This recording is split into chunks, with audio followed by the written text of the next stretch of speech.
అధికారాల కొరకు, లేనిపోని ఆర్భాటాల కొరకు, లేనిపోని గుర్తింపు కొరకు, లేనిపోని ఆశల కొరకు, అనవసరమైన వాటి కొరకు ప్రాకులాడి బ్రతుకుతున్నారే. ఇదే డెడ్ క్రిస్టియానిటీ, చచ్చిన క్రైస్తవ్యం. అరే, నా వల్ల ఒక మనిషిని ప్రభు దగ్గర రాలేకపోతున్నాడు అని ఆరాటం లేదు గాని నాకు పాట ఇవ్వలేదని అలుగుతావే.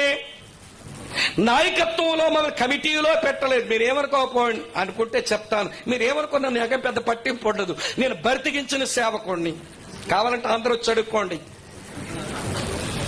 వినండి ప్రియులారా, ఈ కువైట్ లో మీకు అలవాటు ఏంటంటే కమిటీల్లో నాయకత్వం. అందొచ్చేస్తే అసలు ప్రైమ్ మినిస్టర్ అయినట్టు కొమ్ము లేపుతాడు. ఇడు కొమ్మి ఎరగబడ కొమ్ము లేపుతాడు కమిటీల్లో సభ్యుడైపోగానే.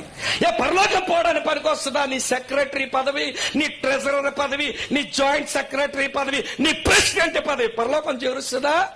దేవుడా నేను ప్రెసిడెంట్ కాబట్టి కూర్చోయండి రా బాబు వీడికి అంటాడా దేవుడు? మనకి రియాలిటీ ఏదో అర్థం కాక పిచ్చి క్రైస్తవులాగా బతుకుతున్నామండి. కమిటీలో సభ్యుడవగానే ఈడు భుజాలు గజాలైపు ఉబ్బిపోతాడు. బెలూన్ లాగా సైతం నుంచి పుట్టుకుని పొడుస్తాడు. పుస్సమంటది ఒక రోజు నీ బతుకు. ఇది అర్థం కాక బతుకుతున్నామండి. ఛాలెంజ్ చేస్తున్నాను మిమ్మల్ని. ఇన్ని సంవత్సరాల క్రైస్తవుడివే, నీ వల్ల యేసు ప్రభు నమ్మినోడు ఒకటి చూపించు మీ అసెంబ్లీలో నిలబడి.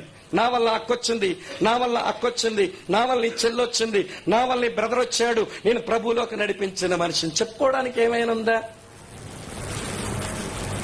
ఇక్కడ ఉన్నారా లేదా? అది దేవుని కొరకు ఫలించడం అంటే. దేవుని కొరకు ఫలించడం వలన ఆయన్ను మహిమపరచగలం.